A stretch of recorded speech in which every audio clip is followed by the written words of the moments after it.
Tell us the state that your father is in right now. I mean, he's basically a political prisoner, right? Yeah, so he's now coming up to 2 years incarcerated in a solitary confinement cell. The state of the cell he's in is awful, quite frankly. He's showering in muddy water. I don't just mean unfiltered water, it's literally muddy, dirty water. 10 people who are incarcerated at the same time have died of hepatitis C from filthy needles, filthy razors. So right now he's in really, really poor conditions, and it looks like they're getting worse and worse by the moment. So we're looking for any way out possible. Yeah. Who are some of your dad's allies? Who are those people, maybe in Pakistan or across the globe, who can help? So we're looking to America at the moment because a lot of the people here have expressed concern. It seems like it might be the only kind of route out at the moment, because it seems like the establishment over there aren't responding to the UN or Amnesty International's statement saying it's an unlawful incarceration. So we're looking to America at the moment.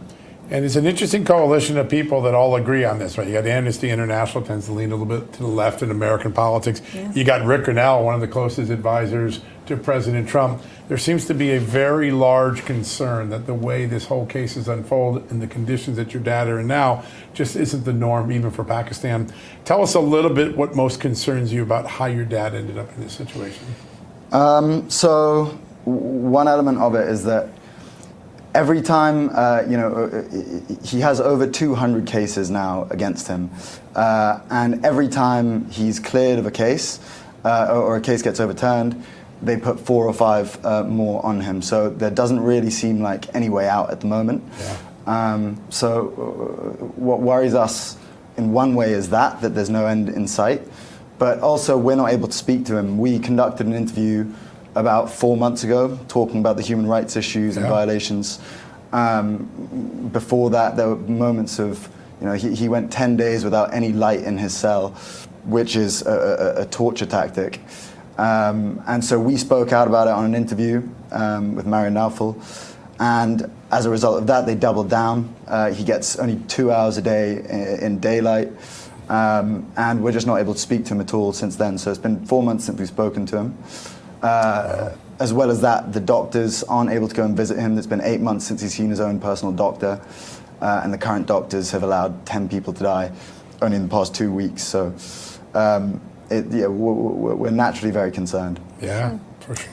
I want to be very sensitive when I bring this up, because it's clear that anytime you bring your dad's case to light to the American, to anybody, that there is some type of repercussion. How do you discern what to say and what not to say to protect your dad? I mean, I'm no politician. I'm not looking to be a politician. I'm just here looking to get him out of jail. From a personal perspective, obviously from a selfish perspective, I want to see him again. It's been 2.5 years since I saw him. I last saw him after he was shot 3 times. There was an assassination attempt, and very soon after he was put in a jail cell, which, as I've just told you, isn't the most hygienic. So I don't necessarily, I'm not media trained, I don't know exactly what to say, what I shouldn't say.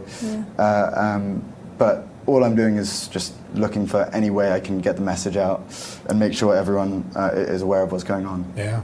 The advocacy of a son is a powerful thing. It is for anywhere in the world. Did you take any hope away from your interactions with Rick Grinnell? He has the president's ear. He's been able to free prisoners recently in Venezuela, so he's a deal maker. What did you take away from that meeting, and what do you think is possible for the Trump administration to do?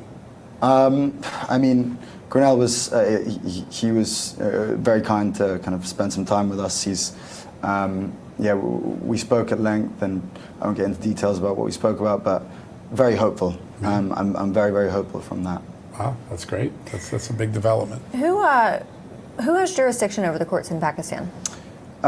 So I'm aware that there is the army chief currently, Asim Munir. He's in charge currently. He's calls the shots out there. It's coming to the end of his term at the end of this year, but it's looking like he's going to extend for another 2 years and potentially indefinitely.